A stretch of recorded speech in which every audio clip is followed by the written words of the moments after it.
John Donne o John Donne, como dicen los españoles, pero no se dice así, se dice John Donne. El apellido no rima con el nombre, así que aclaramos ya eso desde la primera frase.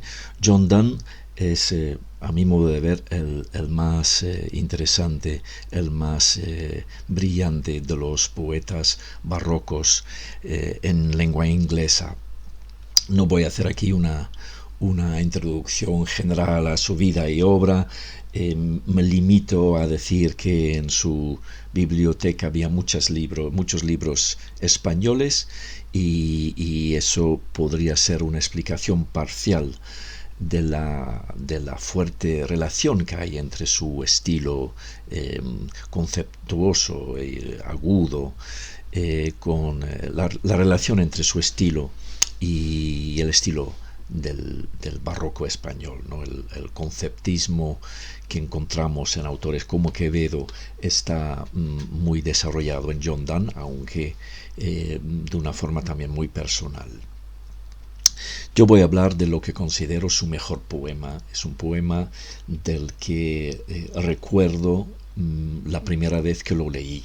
Es decir, recuerdo lo impresionado que me quedé con este extraordinario poema, esta sensación de estar escuchando a través de 4 siglos a un hombre muy distinto de mí, que vivía en un mundo muy diferente y que habitaba un mundo mental muy diferente del mío, pero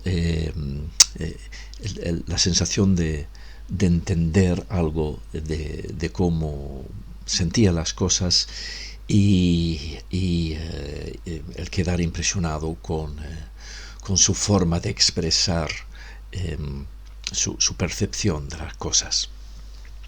Es un poema que se supone lo escribió o bien poco antes de morir, en 1630, o bien, lo cual parece un poco más plausible, 7 años antes, en 1623, cuando estaba muy enfermo y tuvo fiebres muy elevadas y se sentía a borde de la muerte. Entonces,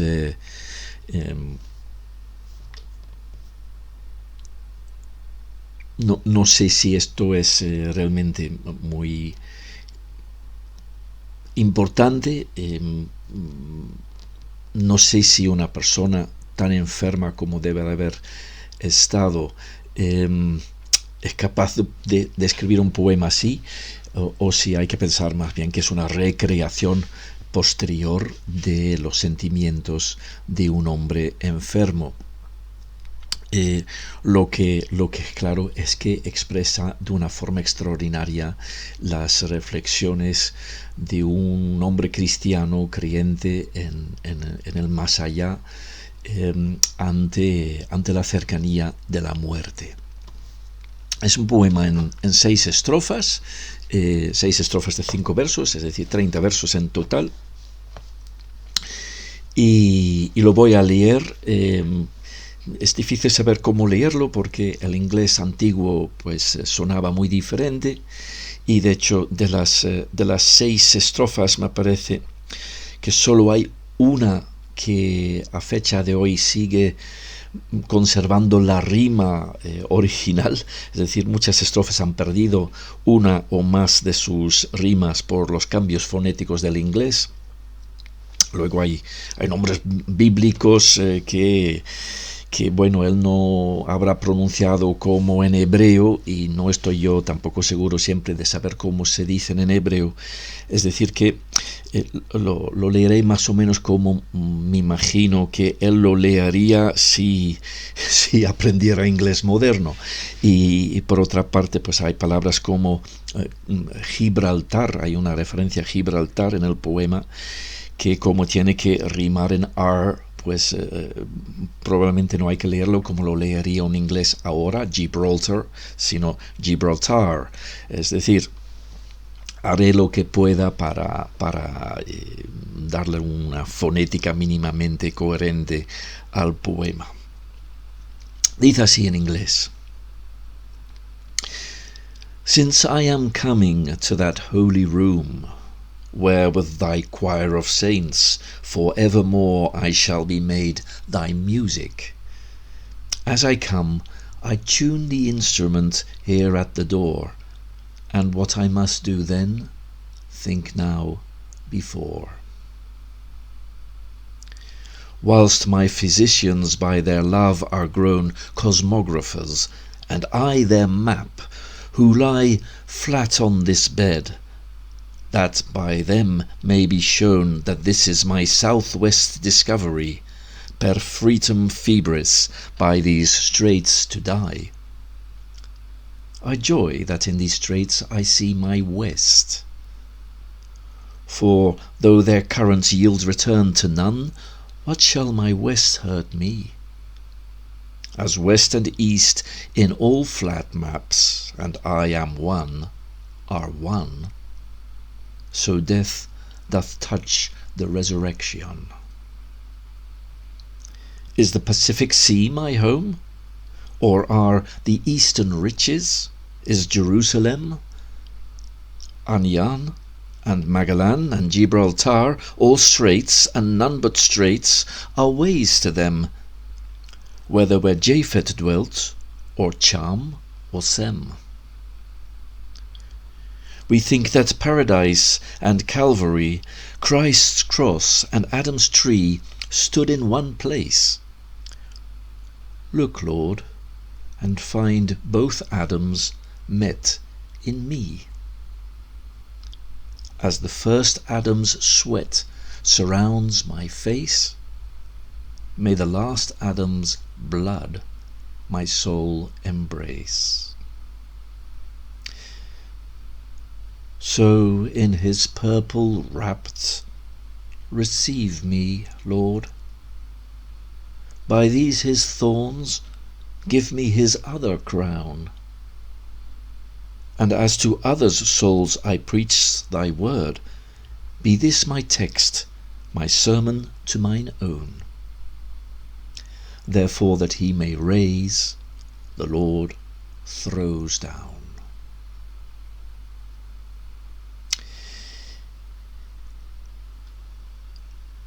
Impresionantes imágenes que se suceden en este poema.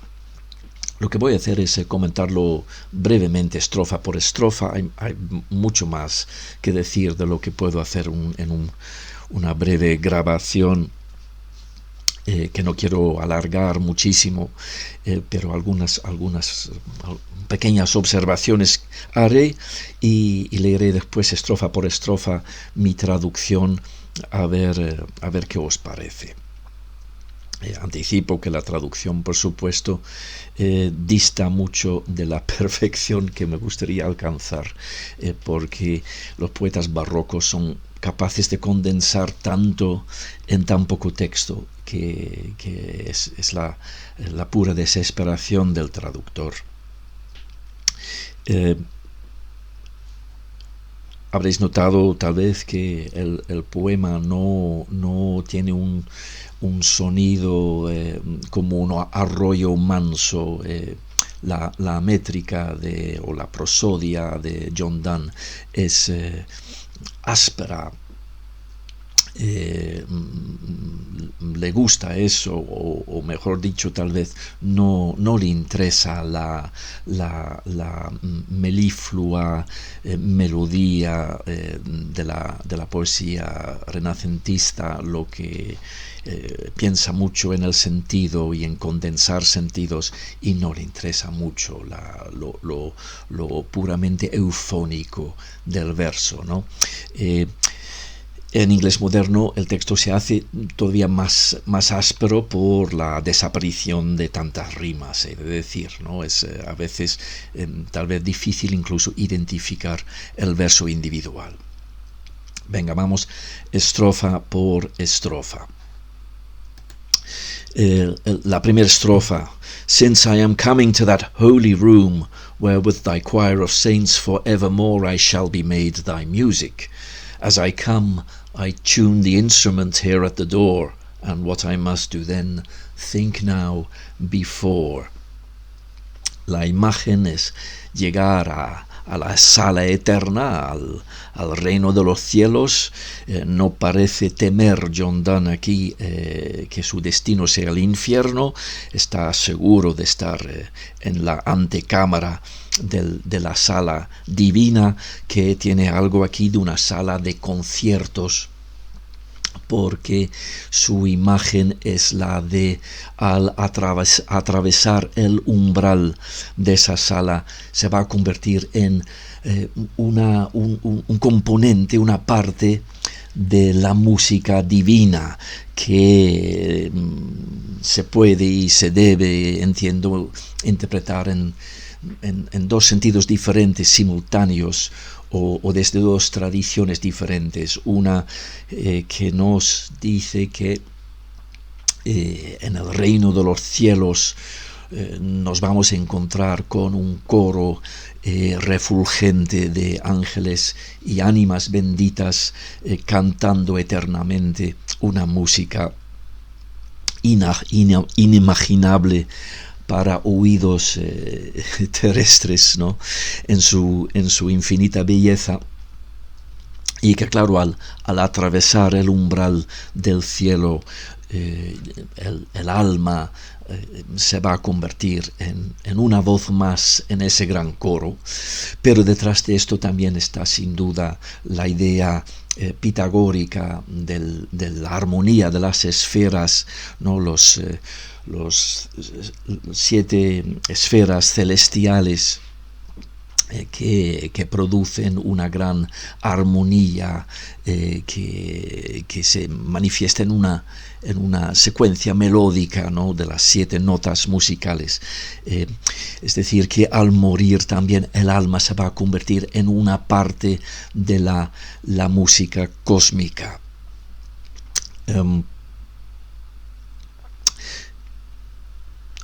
No he encontrado en otro texto una idea totalmente semejante. Hay un poema bellísimo, por otra parte, de Fray Luis de León, ¿no? La Oda a Francisco de Salinas, ¿no?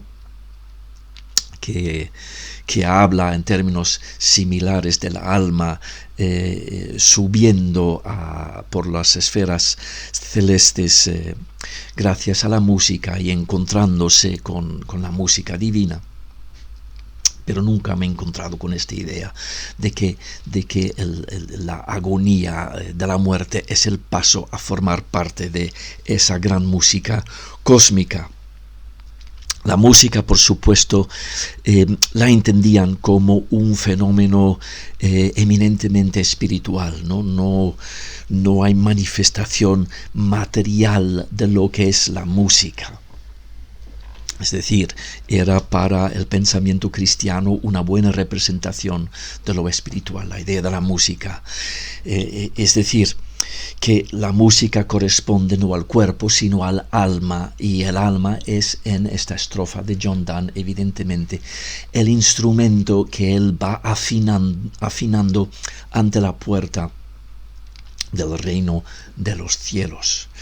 Es decir, el afinar el instrumento, el prepararlo para el concierto, va acompañado además del pensamiento puesto ya en el concierto que se tiene que tocar, ¿no? Como el músico a punto de tocar en el concierto, pues está dando vueltas a las partes difíciles de la partitura, etcétera. Ya tiene su concentración puesta en el concierto que espera. Pues así acaba John Donne la primera estrofa de este magnífico poema, ¿no? Dice así en mi traducción española: ahora que llego a aquel lugar divino en el que con tu coro refulgente tu música he de ser eternamente, ante la puerta el instrumento afino y pongo el pensamiento en lo siguiente. Paso a la segunda y directamente también a la tercera estrofa, porque constituyen una unidad sintáctica. Cambia de imagen. y empieza a hablar de los médicos, los physicians que lo están tratando. Dice: "Whilst my physicians by their love are grown cosmographers, and I their map, who lie flat on this bed, that by them may be shown that this is my southwest discovery, per fretum febris, by these straits to die, I joy that in these straits I see my west. For though their currents yield return to none, what shall my west hurt me? As west and east in all flat maps, and I am one, are one, so death doth touch the resurrection." La imagen fundamental aquí es la imagen del microcosmos, ¿no? El cuerpo humano como una versión en pequeña del cosmos físico entero, ¿no? Y a la inversa, la imagen del universo astronómico como una versión en grande del hombre individual, ¿no? El microcosmos que se refleja en el macrocosmos y el macrocosmos que se refleja en el microcosmos. Compara, de nuevo con una metáfora barroca audaz, compara a sus médicos con exploradores o hasta con cosmógrafos que están explorando el universo, explorando su cuerpo, explorando el microcosmos, están descubriendo el macrocosmos de todo el globo terráqueo. Dice: yo que estoy aquí tumbado, que yazgo aquí plano, ¿no? Como un mapa, dice, ¿no? de dos dimensiones, pues soy como el mapa que usan estos cosmógrafos para explorar el microcosmos y con él el macrocosmos. ¿Y qué es lo que encuentran estos exploradores? Encuentran lo mismo que Magallanes, una ruta al suroeste, una ruta de descubrimiento que Magallanes no fue capaz de concluir porque murió de fiebre en ese primer viaje alrededor del continente americano y alrededor de la circunferencia de la Tierra, ¿no? Es decir, yo implícitamente dice: yo soy como Magallanes viajando al suroeste y muriéndome de fiebre en ese viaje, y a la vez están estos cosmógrafos haciendo sus mapas gracias a este viaje mío que les permite hacerlo. Es una imagen que solo puede surgir en la poesía barroca más ingeniosa, más aguda en sus ideas, en sus conceptos. Algunos críticos han preguntado por esto del viaje al suroeste. Tiene su lógica desde Inglaterra, ¿no? Siguiendo la estela de Magallanes en su viaje a la punta sur de América, al estrecho de Magallanes. Pero también se ha señalado que, claro, el sur es hacia el calor y el este es hacia el ocaso, símbolo universal de la muerte, ¿no? Es decir, hacia el calor de la fiebre y hacia el ocaso de la muerte. En la tercera estrofa añade a esto que todo esto no le angustia, le da joy, I joy, dice, al ver el ocaso, el occidente, en su viaje, porque dice: recogiendo la imagen del mapa, la imagen de su propio cuerpo como un mapa manejado por los cosmógrafos.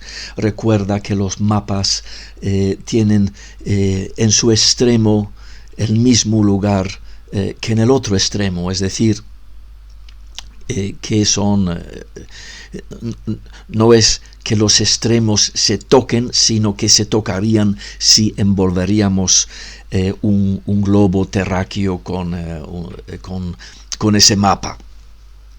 El este y el oeste se encuentran, y de la misma forma, dice de nuevo con una imagen muy audaz, de la misma forma se encuentran la muerte con la resurrección y con ella a la nueva vida, ¿no? Precisamente al llegar al ocaso más extremo, llegamos al amanecer, al oriente, al inicio de la vida.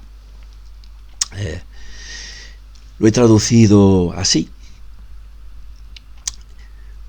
Mientras mis sabios médicos se han hecho cosmógrafos y yo su mapa yerto, y trazan el suroeste descubierto por mí perpetuum febris en mi lecho, pasando hacia mi muerte tal estrecho. Me gozo en contemplar así mi oeste, sabiendo irremontable su corriente, que en mí, al igual que en todo mapa inerte, donde el oeste acaba empieza el este, y la resurrección donde la muerte. En las siguientes estrofas va elaborando esta idea de un viaje por la tierra, que a la vez representa el viaje al más allá.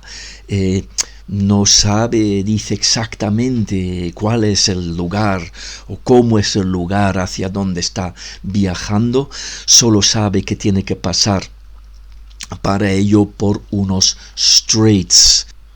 Con la palabra straight que aparece en esta estrofa, Dan juega con dos sentidos diferentes de la palabra. Es una dilogía. Por un lado, evidentemente, está usando el sentido marítimo de la palabra, ¿no? Un paso acuático muy estrecho para llegar a otro mar, ¿no? Compara pues el paso de esta vida a la otra vida con un viaje similar, ¿no? Un paso similar, un pasaje similar a ese por un estrecho marino, pero por otro lado, strait significa también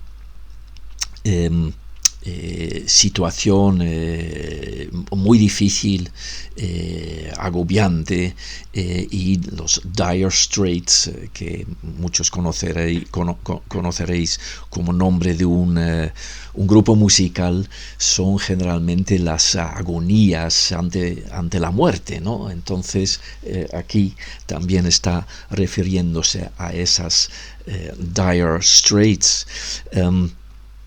Este tipo de dilogías son muy del gusto barroco, y este es otro ejemplo magnífico de su empleo para no solo, como a veces sucede en poesía burlesca y satírica, sino en poesía de tema muy serio como este, ¿no? Piensa en el paso a ese otro mar de la otra vida, pero no sabe qué mar es exactamente. Ningún viajero ha estado allí, ¿verdad? Entonces se pregunta por cuál es exactamente el estrecho por el que va a pasar, cuál es la tierra rica y gozosa que va a encontrar después del paso por el estrecho. Y dice así: Is the Pacific Sea my home? Or are the eastern riches? Is Jerusalem, Anyan and Magellan and Gibraltar all straits, and none but straits are ways to them? whether where Japheth dwelt, or Cham, or Sem. Ese Cham, no sé si decía Cam o Ham, que sería probablemente más cercano al hebreo. Bien, entonces habla al final de esta cuarta estrofa de los tres continentes conocidos en la antigüedad, ¿no? Que según la narración bíblica fueron heredados por los hijos de Noé después del diluvio. Al no quedar más hombres en la tierra, envió a sus hijos a heredar y repoblar los continentes, ¿no? Jafet en Europa, Cam o Ham en África y Sem en Asia.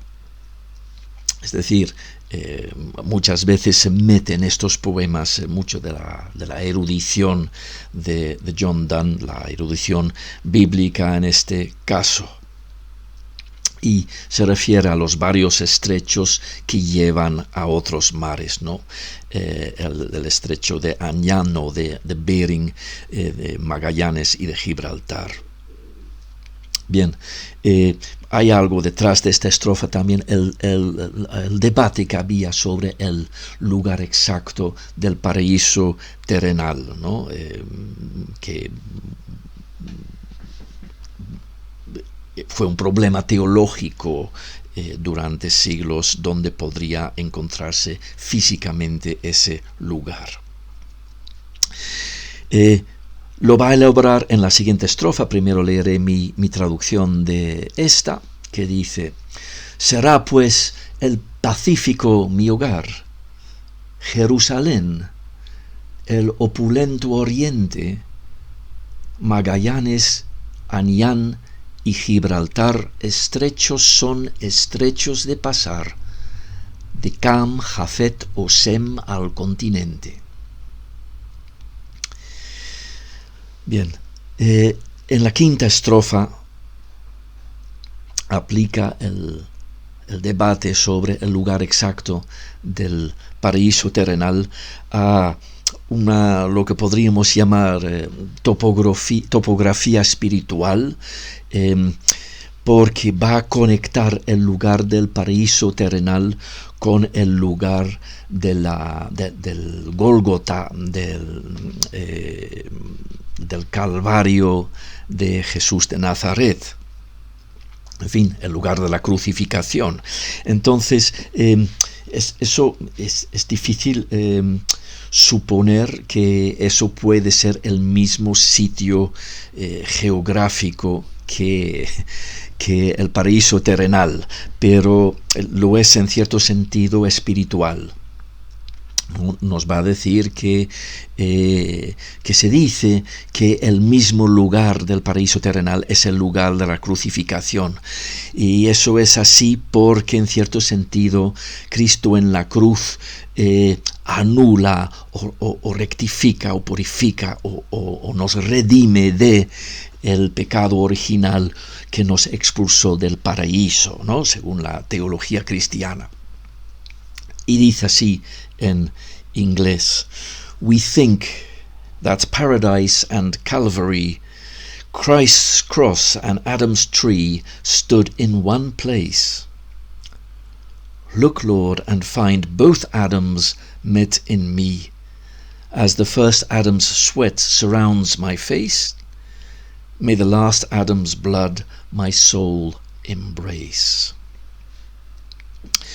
Claro, se relaciona aquí no solo los dos lugares, sino el árbol del bien y del mal en el paraíso y la cruz de Cristo, ¿no? También hay versiones teológicas que dicen que la cruz de Cristo fue hecha con la madera del propio árbol del bien y del mal, ¿no? Estos son especulaciones teológicas, pero en algún sentido sucede lo que dice aquí John Donne: el paraíso y el Calvario en algún sentido son el mismo lugar.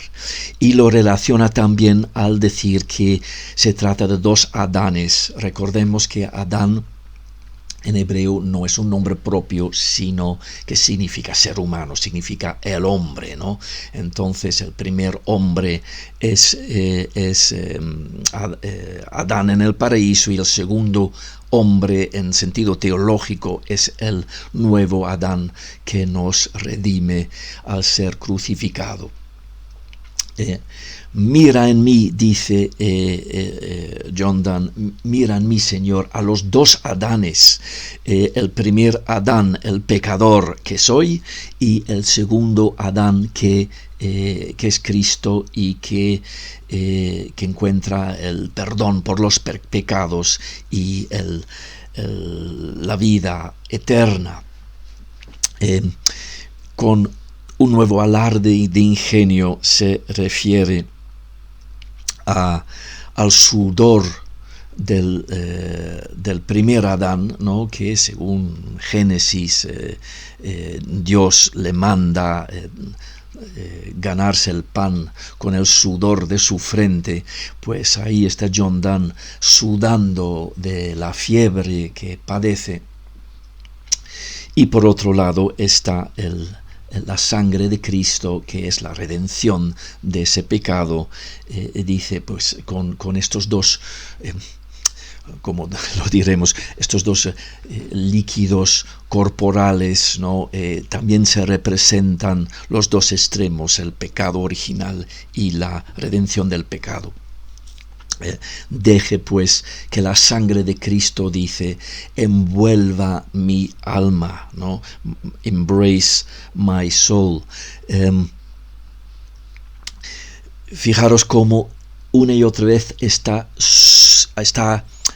jugando con la idea de que los extremos resultan tocarse, ¿no? Los extremos del mapa, los extremos de los dos árboles, el árbol y la cruz, el paraíso terrenal y el monte Gólgota de la crucificación, el sudor de Adán y la sangre de Cristo.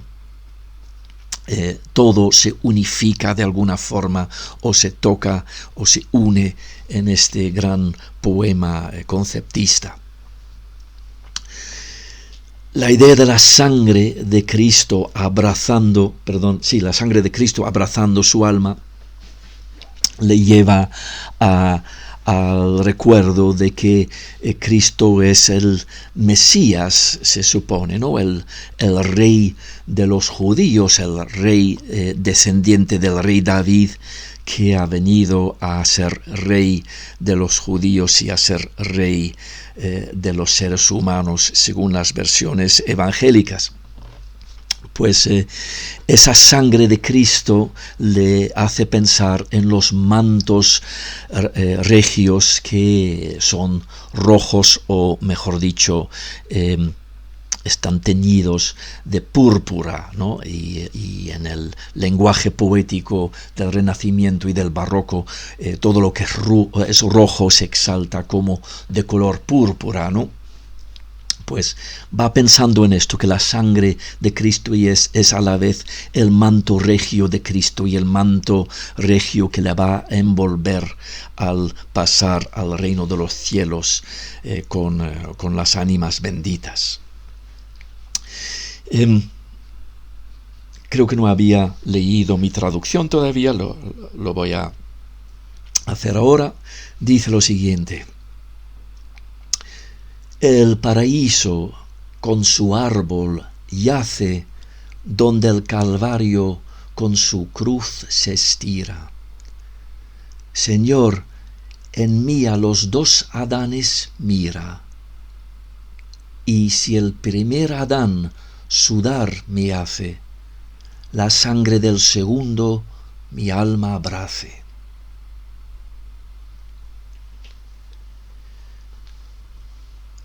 La estrofa final es una conclusión en la que el yo del poema se encomienda a Dios y le recuerda a Dios que él, John Donne, fue predicador fue deán de la Catedral de San Pablo, nada menos, ¿no? St. Paul's Cathedral, durante el último periodo de su vida, ¿no? Cuando se había pues convertido al anglicanismo y se convirtió en predicador de la Catedral de San Pablo, ¿no? Conservamos muchos sermones suyos, pero no me quiero ir por las ramas. Así que en esta estrofa final, pues se dirige a Dios, le recuerda que él ha dicho muchos sermones por almas ajenas, y que este poema es el sermón que está diciendo por su propia alma. Y todos los sermones pues se basan en un versículo bíblico, ¿no? Que se llamaba el texto de la misa, del sermón.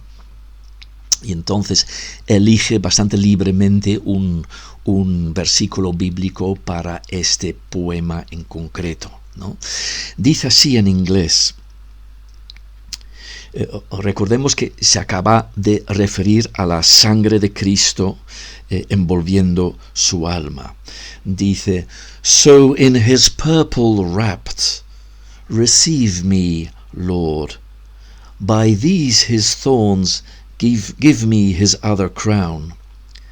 And as to other souls I preach thy word, be this my text, my sermon to mine own. Therefore that he may raise, the Lord throws down. Aquí es donde aparece la referencia a la púrpura, ¿no? Al color de la sangre, que va a ser a la vez el color del manto regio que va a envolver su alma al ser entregada al Señor. Y dice: By these his thorns, give me his other crown. No recuerda que Cristo, en vez de la típica corona real, lleva una corona de espinas, y dice: pues a través de estas espinas, estos dolores que estoy sintiendo yo en mi enfermedad, estos dolores, a través de esta corona de espinas como las de Cristo, pues entrégame Dios su otra corona, la corona, la coronación que significa el pasar a la otra vida, a la parte alegre de la otra vida, al reino de los cielos, ¿no? Ya veréis que no he podido meter todo esto en la traducción, lo que condensa aquí en 2 versos, pero bueno, coge un versículo como texto que realmente está tan libremente citado que hay hasta duda sobre cuál puede ser exactamente el versículo bíblico que está citando.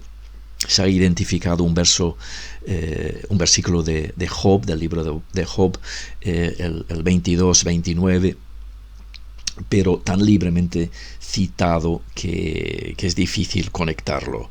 El texto que elige dice: Therefore that he may raise, the Lord throws down. Es decir, el Señor arroja o derriba al suelo a las personas solo para que se levanten o se alcen en la otra vida, ¿no? Y también hay una identificación aquí con Cristo, ¿no? Y la resurrección al tercer día, ¿no? Me arrojas aquí, me derribas aquí en esta cama horizontal solo para ponerme en vertical con la resurrección, ¿no? Desde luego el texto bíblico se suele leer en sentido espiritual, y sin duda John Donne lo quiere decir también en su sentido espiritual. Así lo he traducido. Señor, quitándome estas sus espinas, en su púrpura envuelto me recibas. Y cual a ajenas ánimas predico, tal a la mía aquí tu texto aplico. Para que me levante, me derribas.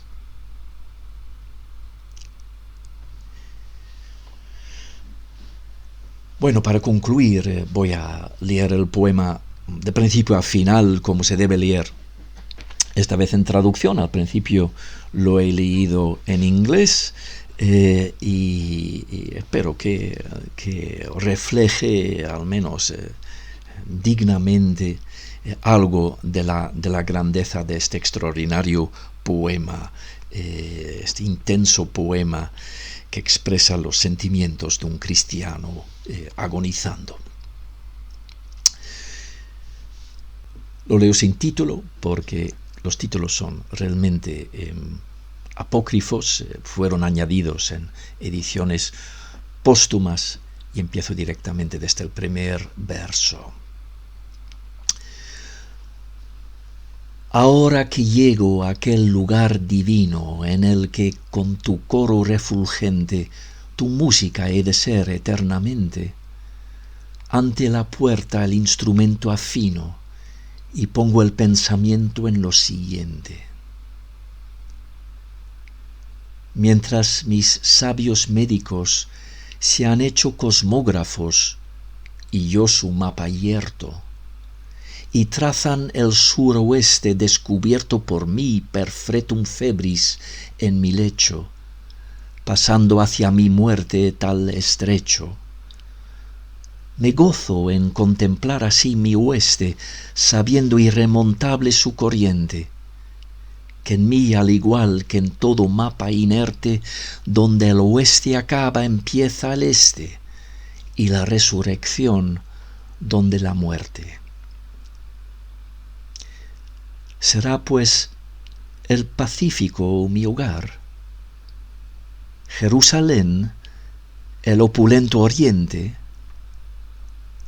Magallanes, Anián y Gibraltar estrechos son estrechos de pasar, de Cam, Jafet o Sem al continente.